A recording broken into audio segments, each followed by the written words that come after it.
Hi everyone, this is Elizabeth from the Community Library. This is the virtual program Bullet Journaling for Beginners, and it also includes the take-home kit. And if you haven't seen it, the instructions on how to pick up your kit have been sent to your email that you provided when you registered. So this is just going to be a very basic introduction. The idea that it's for beginners is very important. So just as a brief introduction, if you don't know what bullet journaling is, it was created by a designer named Ryder Carroll in 2013, and it since has kind of exploded, as you might have seen, as a system for planning, journaling, and brainstorming that all happens in a single notebook or journal. And the bullet, if you don't know, comes from two different things. So one is the system of journaling. So you use different kind of bullet symbols, which we'll talk about as you're writing. And it's also refers to the background, as you can kind of see here, of the dot grid that a lot of people use for their bullet journals. So for this program, I focused a lot on the kind of official Ryder Carroll method, but there are some additions that aren't technically a part of that official method, but you'll find out what works for you as we kind of go along here. So you might have seen some of these like amazing artistic layouts with beautiful handwriting that you just wish you could do. They're all over social media like Instagram and Facebook. So they are beautiful, but in this program, we're really going to focus on the basics of what bullet journaling is, which will probably end up looking something more like this.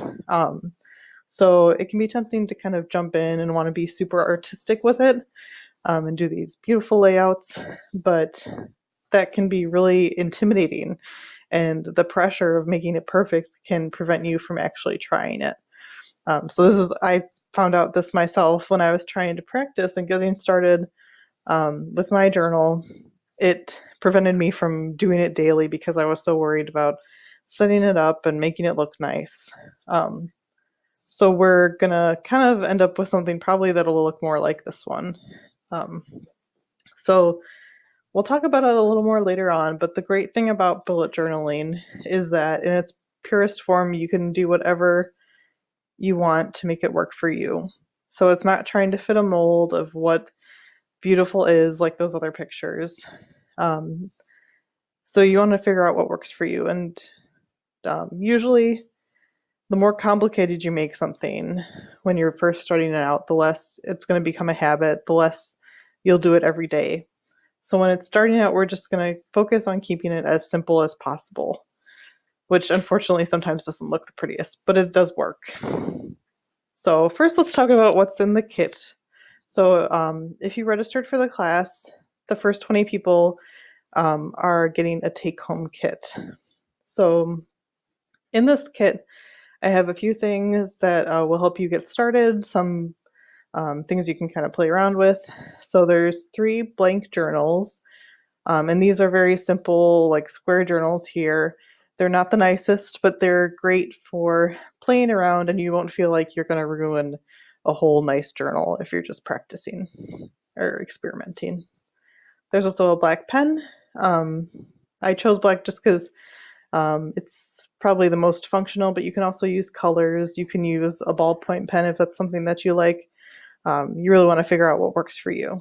And there's also a ruler for drawing lines and different bullets there if you're interested. I also included some planner stickers, which I'm not actually going to talk about a lot in this program, but if you're interested in trying them, I thought it was a great way just to have some to see what they're like. And there's also a few handouts.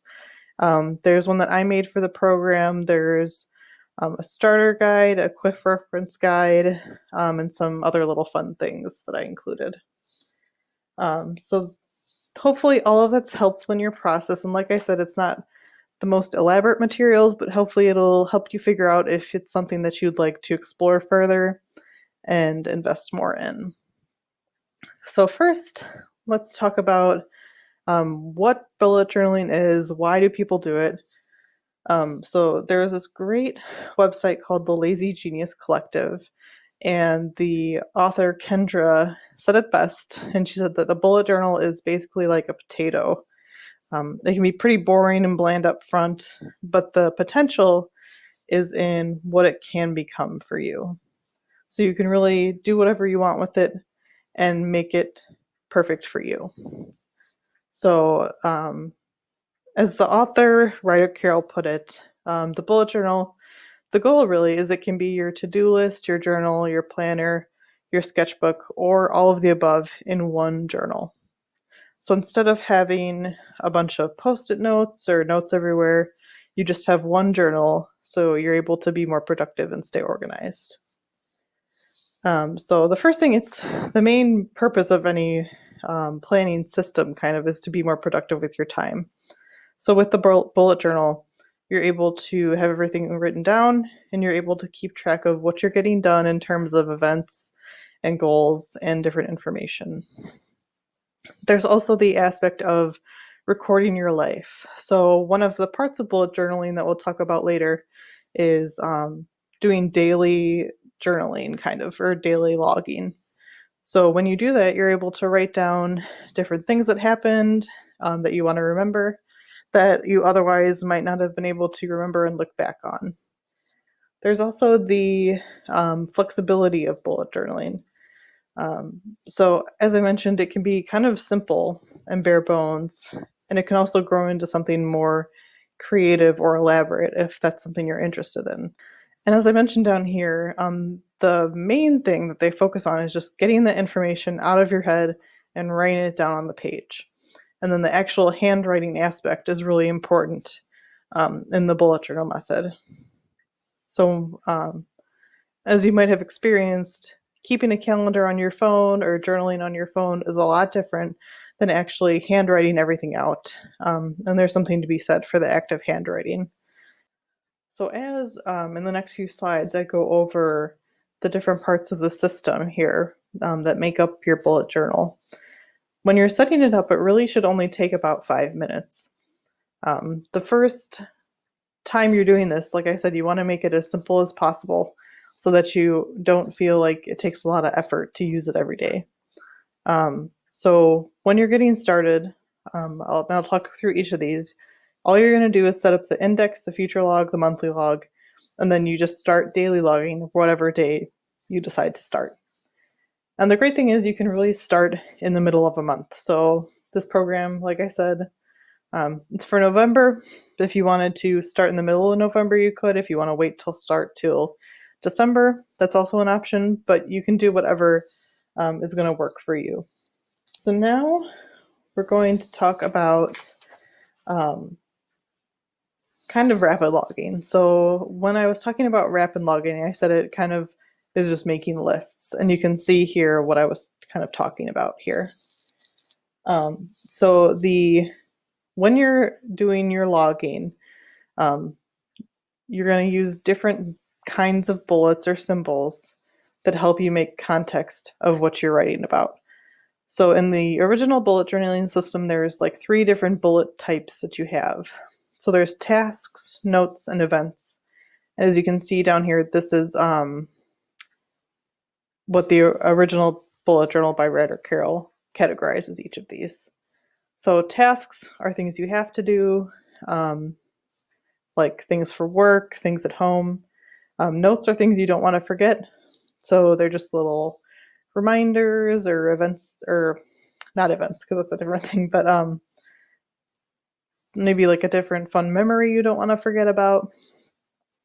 And then there's also events, which are noteworthy moments in time, which is kind of a pretentious way to say it. It's things you have to do, basically. So there's also, so these are the originals. So there's a dot, a dash, and an empty circle, but here you can see at the Lazy Genius Collective, she has a different system.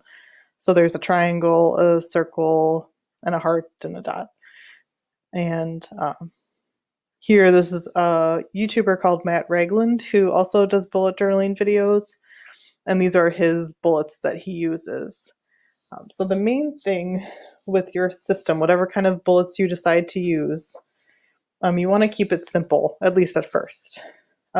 So So when you look them up online, sometimes you'll see very elaborate systems with different symbols and little drawings, but you want to make sure that you can easily know what they mean when you look back on them, and then also use them without having to check a reference list every time.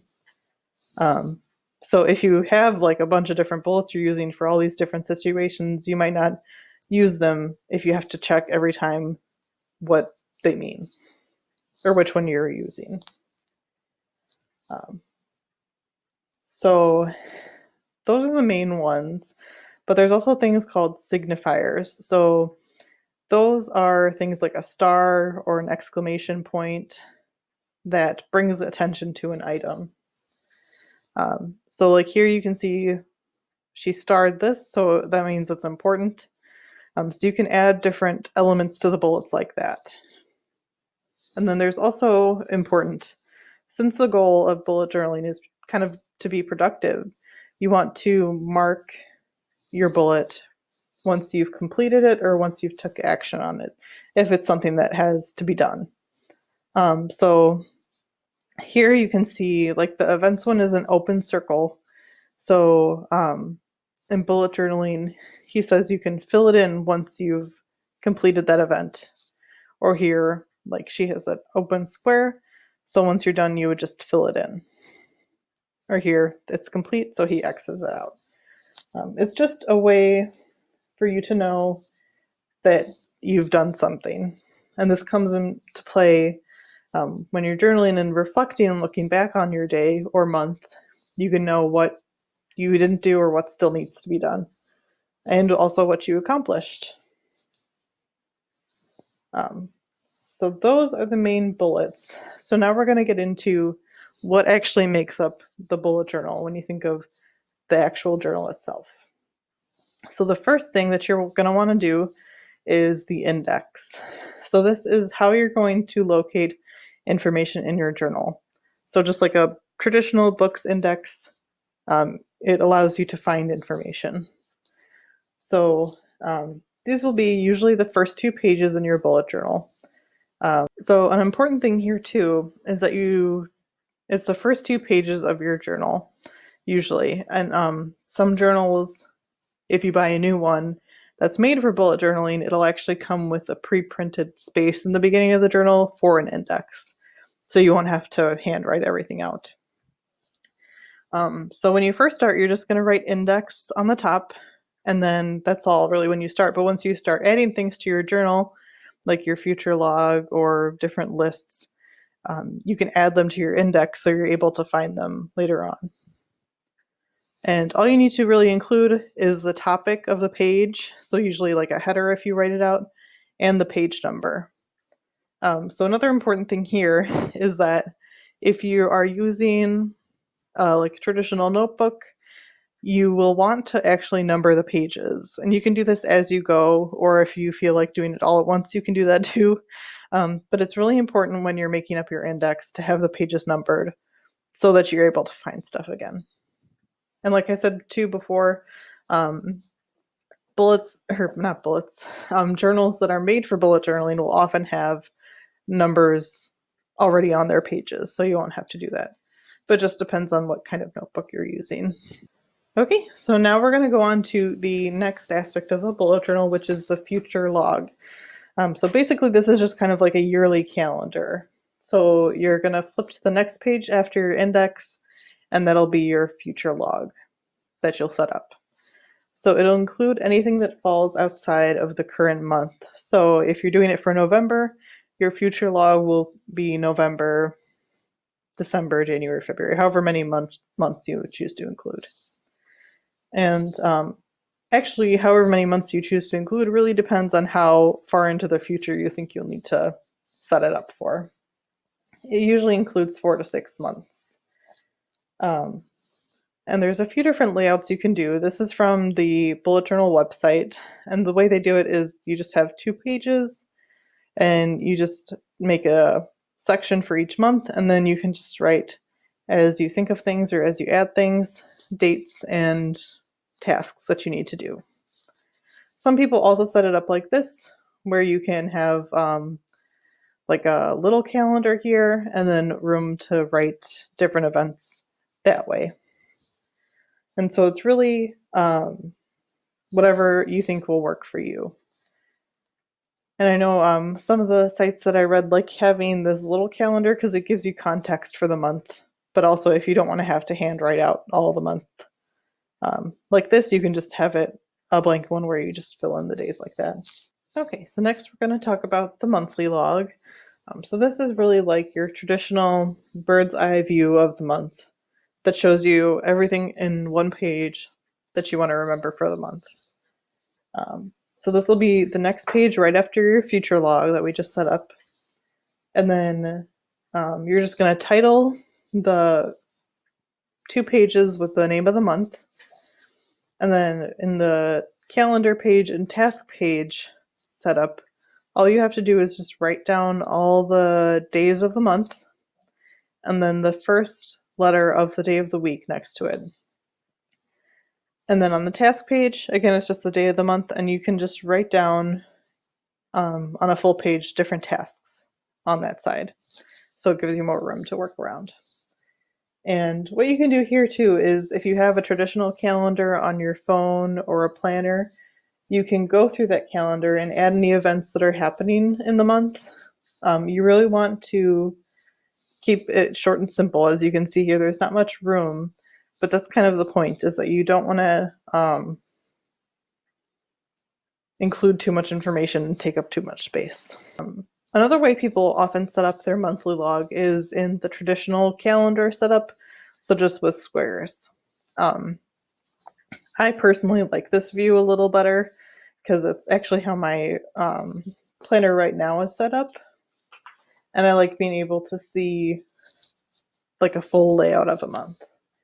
But it really just depends on what you find more useful to you. So you can play around with both and see which one you like. Okay, so now we are getting to what you might call the meat and potatoes of the bullet journal. So this is your daily log. So using rapid logging, or like I said, lists, as your day goes by, you just log different events, different notes, and things that happen throughout the day in your bullet journal. So the idea is really to remember that it's a log. So you just log as you go. Some people will go in the morning and write out what they want to get done. You can do that too, or you can just, as things happen or as you think of things, just add them to your daily log.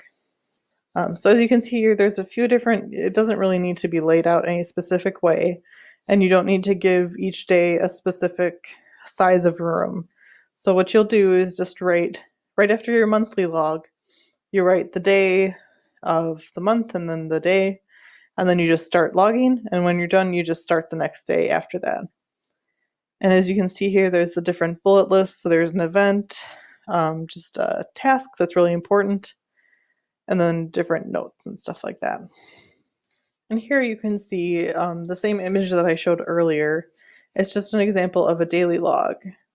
So she has the page numbered, and then each day she just logs different things that she has to do, different thoughts, different events, and even things that she's reflected on that have changed throughout the day. So, for example, here she said a task was to get stickers, and then she crossed out and said, no, I already have plenty of stickers, which I can relate to.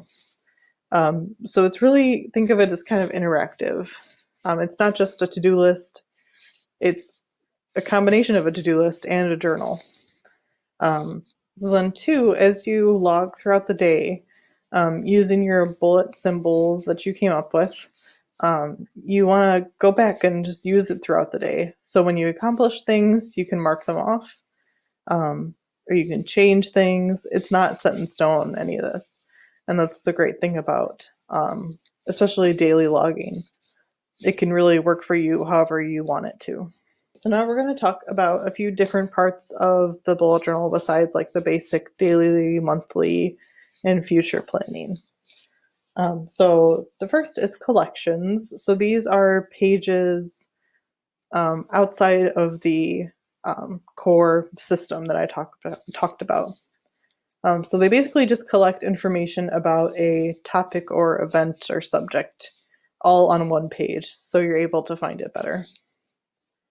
So some of these, the really popular ones, are tracking different goals, and you could have a specific goal in mind, or you could just make a list of all your goals.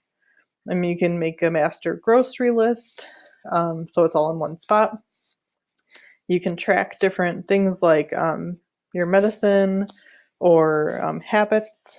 There's also a reading list, which I just have an example of here, which is a great simple reading list where you just cross it off once you've finished. And a lot of people also like to track their habits, like sleep or drinking water or exercising. And like I said, these are probably the more fun parts of bullet journaling, and it can be tempting to just start off with different collections for everything you can think of. But you want to think about what you're looking for a lot and what might be better to have all in one place instead of spread out through different daily logs or even monthly logs. So you want to let it happen naturally. So would it help you if it was all on one page? Like, for example, having all the books you want to read, obviously you would want to have that on one page so you're able to keep track of things and easier cross them off. So now we're going to talk about a really important concept, which is called migration, which is basically what happens at the end of the month. So month by month, you're going to continue daily logging just in the same journal. And then when the next month starts, you can set up a new monthly log. And then you'll start daily logging, but you also want to go back and look through the past month to see what to keep, what to get rid of, and what's important in terms of things that didn't get done in the past month. So, for example, here, this is an example from the Lazy Genius Collective again.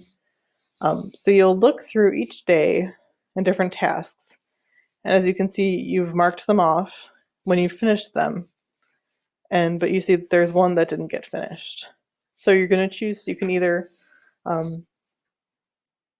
so this is basically what they call that's still floating around. So it hasn't gotten done. So you can either choose to move it to the current month, or you can get rid of it. So the main thing, again, this is kind of the important aspect of handwriting everything. So if you didn't get it done, you'll have to write it again in your current monthly log. And the idea is that if you don't feel like rewriting it or adding it, you probably should think about whether it's worth putting on your list again. If things keep floating, you want to be intentional about what you're getting done. So if it doesn't feel like it's worth getting done, maybe you shouldn't include it again. So as you can see, here's just an example. So there's April, and the yellow things are things that didn't get done. And then when you migrate to May, you'll include what didn't get done in your monthly log, your future log, or a different custom log. Maybe like goals or like a work-focused log. And this is, again, just helping you keep track of everything that's going on, being more productive, and making sure everything's getting done. And so that's basically it. Like I said, it's kind of, the basic bullet journal is like a potato. It's kind of boring, but it's making it work for you that's really fun and exciting. So it can still, even with how simple it is, feel intimidating to get started. So I just had a few little reminders here. You don't want to worry about making mistakes. So here I just have an example from the bullet journal subreddit. A user was posting that he made a mistake when writing the months out, and he wrote Wednesday instead of March and had to cross it out. And this can happen. Don't feel bad about having to cross things out, or you can use pencil if you wanted to. But it happens. Obviously, you're not perfect. Mistakes are going to happen. It happened to me many times, I'll be honest. But you can even use whiteout. Don't worry about making your bullet journal flawless. Another note is that you only need to do what works for you. So you don't want to include unnecessary decorations. You don't want to go all out with layouts. You want to start with what works for you. It also is okay to stop if it's not working for you. And this has happened to me a few times while planning this and trying to start my own bullet journal. Um, I have stopped and then had to start again. And I thought this was a funny example where they were taking a hiatus, so you have to transition your journal, and they just included the several months later. Because it happens. I mean, sometimes you're not going to feel like journaling. I know a lot of people have had stressful times over the past few months, so maybe you just fell off the wagon. It's always okay to stop, and it's always okay to start back up again when you feel interested in it. So now I'll kind of go over the extra fun stuff. So these are things that are definitely not necessary, but are really what makes bullet journaling attractive to a lot of people.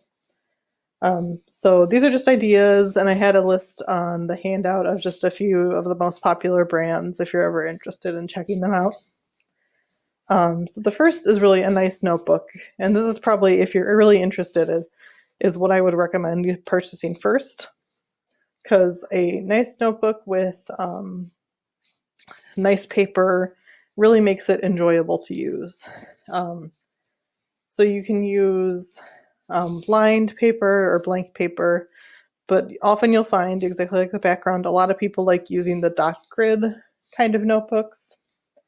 So the great thing about the dot grid notebooks is they help actually with drawing straight lines and writing in a straight line, but they aren't as strict as a traditional lined ruled paper or as overwhelming as like a completely blank page. So when you're writing, and if you're interested in drawing and doing that kind of stuff, the dots kind of disappear and it makes it look like a blank page, but you're able to keep everything in line and not crooked.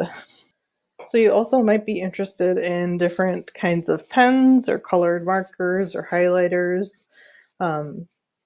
Again, what's really important, I think, it's really tempting to go overboard with the pens. I know I have quite a stationery buying problem myself, but you want to make sure you're using what you enjoy, and it really helps if you enjoy what you're using to use it every day. So it can be a ballpoint pen, whatever works for you is the most important. You also can get different things that are actually helpful with creating different layouts. They have journaling stencils and different stamps. As you can see here, they're kind of like, if you're using a layout all the time, you can buy a stencil or stamp which will help you when drawing it out. And like I gave in the kit, there's also stickers you can buy, which will help with layouts or just adding a little bit of flair to your journal. And I'm sure you've also seen washi tape, which is kind of everywhere.